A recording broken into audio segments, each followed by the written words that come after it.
Hello, Rico the Wedding Singer here. I'm going to teach you how to pop your back between your shoulder blades by rocking back and forth from shoulder to shoulder, and then once you're ready, you go for the swing on the left or the swing to the right, depending on your momentum.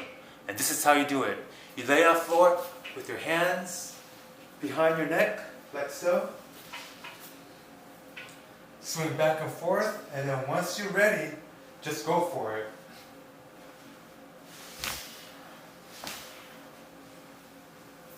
That's how you pop your back. Again, consult your chiropractor, doctor, physician. I'm just a wedding singer. Peace out.